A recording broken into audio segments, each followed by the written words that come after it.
Depuis 1 an, Stéphanie et sa famille ne consomment plus l'eau du robinet, après avoir constaté que celle-ci avait une odeur nauséabonde. Ayant 4 enfants en bas âge et son père malade à domicile, Stéphanie a décidé de consommer uniquement de l'eau en bonbonne. Cependant, ils utilisent toujours l'eau du robinet pour se laver. Depuis fin de l'année dernière, on s'est aperçu que l'eau n'était pas bonne parce que ma fille au fait, a attrapé des bobos. Et après, on a appris qu'il y a eu la suspicion de pollution et on a fait faire des analyses par le médecin du dispensaire. Et ils nous ont dit que c'était dû à l'eau, en fait. Mais les bobos, en fait, on l'a emmené chez le médecin parce que c'est bizarre. C'est comme l'impétigo, là, mais sauf qu'il y a une couche comme du coltard noir dessus.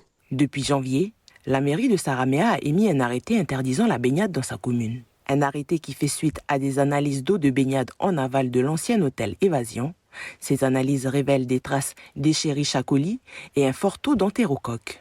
Ces bactéries causent chez l'humain des septicémies, des infections urinaires ou abdominales d'origine intestinale. On prend la décision de déjà informer la population. De l'autre côté, on fait intervenir notre prestataire. Suite à ça, on fait des analyses c'est vrai, aujourd'hui, si le captage, le trou d'eau et l'aval de l'évasion sont toujours aussi mauvaises, en tout cas, on a stabilisé la ressource en eau au sein de notre bassin avant la distribution. Selon la mairie, les origines de cette pollution sont multiples. Elle met en cause une station d'épuration à l'abandon, appartenant à l'ancien hôtel Évasion situé près d'un cours d'eau. La pollution serait aussi en lien avec l'installation d'un propriétaire foncier en amont du captage. Celui-ci souhaite développer un projet touristique et agroécologique. Il était venu nous voir il y a 2 ans de ça pour présenter le projet. Nous, on lui avait dit que nous, on était pour le développement économique, mais bon, il fallait qu'il y ait des préconisations, voire des restrictions à respecter, parce qu'on a notre captage. Donc s'il faisait les choses en dessous du captage, pourquoi pas? Au-dessus du captage, c'est sûr que ça nous posait problème. Pour s'installer, il a fallu qu'il ouvre la voirie. Quand il a ouvert automatiquement, tout ce qui a été gratté, ça s'est retrouvé dans notre captage, voire au-dessus. Il a fait des saignées sur la route pour pouvoir faire évacuer les eaux. On a vu un permis de construire pour ce projet arriver. On a reçu les services de la province sud en leur disant que nous, ça ne nous allait pas.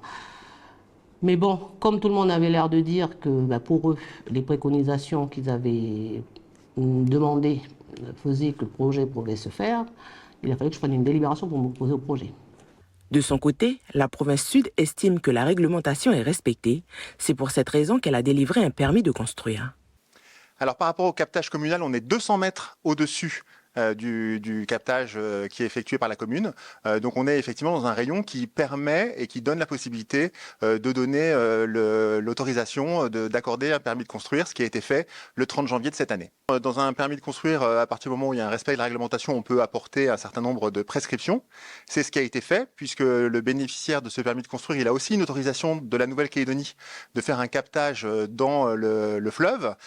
Donc nous, on a pris en compte cet aspect-là et on a aussi donné des prescriptions, puisque en matière d'eau et d'assainissement, la DAS nous avait demandé de faire des préconisations, puisque ce propriétaire a prévu de faire de la récupération d'eau de pluie.